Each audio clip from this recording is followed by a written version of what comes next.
So there's this video going absolutely viral right now, featuring Lauren Sanchez and Jeff Bezos. Yeah, that Lauren Sanchez. You might remember her from that massive, over-the-top wedding in Venice, where she tied the knot with none other than Jeff Bezos, the founder of Amazon and one of the richest men on the planet. That whole wedding wasn't just a celebration. It was practically a global red carpet event. Every celebrity imaginable showed up. You had the Kardashians in full glam, you had the world's top supermodels, and enough cosmetic enhancements in one place to qualify as an entire Tupperware convention. Honestly, the Venice canals probably struggled under the combined weight of all that silicone and Botox floating around. Now, ever since that glittering wedding spectacle, Lauren Sanchez kind of disappeared from the public eye. She was quiet. No big public appearances, no red carpet moments, nothing. But recently she re-emerged at Fashion Week hand in hand with Jeff Bezos, and people couldn't help but notice something different. She looked well, not exactly the same Lauren we saw in Venice. According to the folks at the Spot On with Link Lauren Bureau, and honestly, in our opinion too, it seems like she might have had a little bit of cosmetic enhancement done. Some tweaks here and there. And personally, I think she's now giving off a slightly more masculine vibe. You know how sometimes when people go a bit too far with plastic surgery, allegedly of course, they start to lose that natural softness and end up looking almost like a comic book character? It's giving Catwoman, but not in the way Michelle Pfeiffer intended. And of course, the internet went wild. People were like, wait, what happened to her? Why does she look so different from her wedding photos? Speculations started flying left and right. Is she trying to keep up with younger women? Is this what Jeff Bezos wants her to look like? Does he have a type now? Because, let's be honest, she's the total opposite of his first wife, Mackenzie Scott, and that's what makes this whole situation so fascinating. You start to notice a pattern with these ultra-wealthy, successful men, and you can totally drop a comment if you agree. The first wife is always the one who's there during the grind. She's helping build the empire, handling the stress, supporting the dream. But once the billions roll in, suddenly the second wife steps in, all glamorous, with big lips, perfectly sculpted cheekbones, and those allegedly enhanced curves. It's like there's this invisible checklist of what a billionaire's new partner should look like, as if success comes with a whole new aesthetic. And jokingly, at this rate, I wouldn't even be surprised if Jeff Bezos' third wife turned out to be a man. I mean, who knows? Maybe next time we'll see him with a Japanese pop idol or some AI-generated influencer straight from the metaverse. But back to Lauren. She's clearly reinventing herself. People keep saying she disappeared after the wedding, but I don't think she vanished. I think she's been strategic. Remember how she landed on the cover of Vogue right after the wedding? That was wild. She's not a supermodel. She wasn't exactly a global celebrity before Bezos. Yet somehow, there she was in the most iconic fashion magazine in the world. And then suddenly, Anna Wintour, the longtime editor-in-chief of Vogue, was quietly pushed out. Coincidence? Maybe, but the timing definitely raised some eyebrows. It's almost like there was a whole PR operation designed to make Lauren Sanchez a household name, even if that fame didn't quite stick. Because, let's face it, after all that media buzz, people eventually realized she's not really a star. She doesn't have the same charisma or cultural pull that someone like Kim Kardashian or even Kris Jenner has. Her moment felt a bit manufactured, like fame on fast forward. And once the spotlight dimmed, she kind of faded back into the background. Still, it might actually be fun if we had a recurring segment on this show, a plastic surgery watch. We could check in every couple of weeks on celebrities like Kris Jenner, Lauren Sanchez, and Kim Kardashian. You know, just a lighthearted update. How's the healing process? Are the bandages off? Has gravity taken its course yet? Because honestly, it's getting wild out there. What's crazy though, is that while these older celebs are still chasing that early 2000s plastic surgery fantasy, all frozen faces and inflated features, younger people are moving the other direction. There's this whole shift toward natural beauty, authenticity, self-acceptance, and aging gracefully. People are starting to value looking real, not perfect. And yet here we are, watching this small group of super wealthy, super famous individuals still desperately clinging to an outdated idea of beauty, trying to outsculpt, outlift, and outfilter each other. It's almost like they're stuck in a time capsule of their own making. So yeah, Lauren Sanchez might look a little different these days, but maybe that's the price of being part of the billionaire world. Constant scrutiny, constant pressure, and the endless pursuit of looking perfect. Now, speaking of another woman who's gone through a bit of an evolution lately, we have to talk about Taylor Swift's new album. Apparently, this album is on track to sell around 4 million copies in its first week, and which is just insane. I mean, the Swifties are no joke. Those fans are loyal. If you ever manage to find yourself a man as loyal as the Swifties are to Taylor Swift, congratulations, you've basically won at life. They're out there buying millions of copies, streaming nonstop, doing everything in their power to make sure their queen breaks every record imaginable.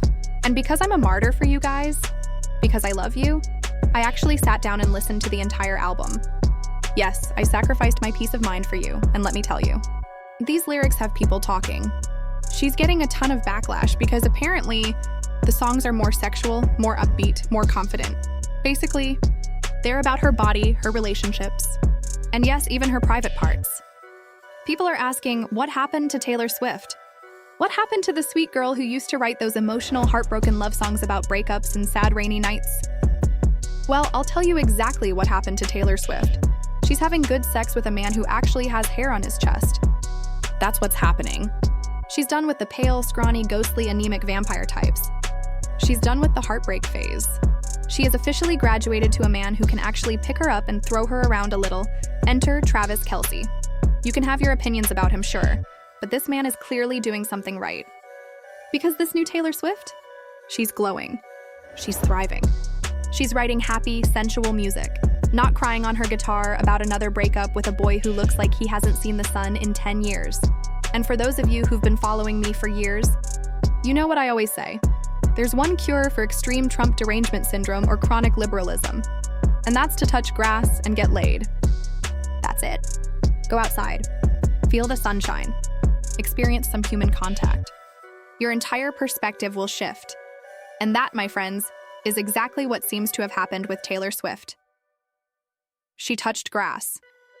She found a man with some muscle, some testosterone, some chest hair, and now she's out here writing the happiest, most confident songs of her career. So honestly, everyone needs to chill. Be happy for her. Stop wishing for her to go back to the days of tears and heartbreak. Some of you clearly enjoyed her music more when she was miserable, writing sad little ballads about her latest breakup. But maybe, just maybe, the girl's finally happy. Now let's take a look at one of the more talked about lyrics. We can't play the track here, obviously, and I'm not paying for those copyright strikes, but I will read them for you. Ready? Forgive me, it sounds cocky. He humanized me and opened my eyes. Redwood tree, it ain't hard to see. His love was the key that opened my thighs. Ladies and gentlemen, Dr. Seuss is shaking. When I tell you Taylor Swift is having good sex for the first time in her life, I mean it. The woman is writing like she's just discovered a whole new genre of emotion. And to all of you who are clutching your pearls, saying, "Oh, we miss the old Taylor," relax. Let her live. Maybe, just maybe, she's finally experiencing something real, and I won't say exactly what I'm thinking right now, because my mom's Bible study group watches this show, but let's just say maybe she's finally having her first real experience that doesn't involve a battery-operated machine. And apparently, that's all it took to unlock her creative genius. So yeah, maybe Taylor Swift has finally seen the light. Literally and figuratively. But Taylor Swift actually did respond to some of the criticism. She went on a podcast with Apple, and we've got a clip of her addressing everything people have been saying about this new era of hers. Let's take a listen to that. The rule of show business is, if it's the first week of my album release and you're saying either my name or my album title, you're helping. I have a lot of respect for people's subjective opinions on art. I'm not the art police. Everyone is allowed to feel exactly how they want. And as entertainers, our job is to be a mirror. An album is often a wild way to look at yourself. Whatever you're going through in your life will affect whether or not you connect with the music I'm putting out at any given moment. So there, you have it, straight from Taylor Swift herself. She basically said, listen, what you're going through in your own life determines how you experience my music. Which, translation, if you're out there bitter, single, and haven't gotten laid since before the bicentennial, you're probably not going to vibe with this album. Taylor's saying, I'm happy. I'm in love. I'm fulfilled. I'm getting laid. I've got a real man with actual muscle and meat on his bones. And let's talk about that for a second.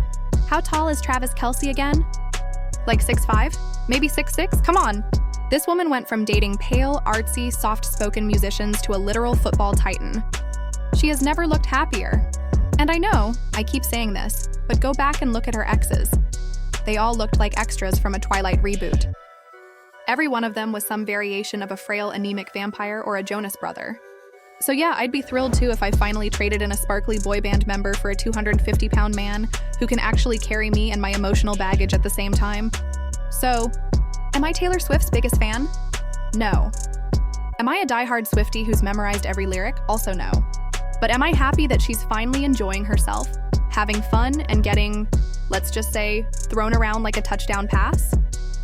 Absolutely. Good for her. And honestly, I can't wait to see what comes next. Maybe her next album will be about settling down, getting married, having a baby. And then, inevitably, we'll get the divorce album. And let me tell you, that album will sell 50 million copies. Easy. You just wait. But before we move on, I've got to share something that's genuinely upgraded my life. My Aurora Luxe mattress from Brooklyn Bedding. And listen, sleep is everything when you're juggling a million things. And this mattress has been a total game changer for me. It's handcrafted right here in the US, with premium materials and amazing quality. The cooling cover technology keeps me comfortable all night, and my back, it's never felt better. No wonder it's endorsed by the American Chiropractic Association for spinal support. I even took their quick sleep quiz, and within minutes, I found my perfect match. Now I'm waking up energized, pain-free, and honestly, just happier.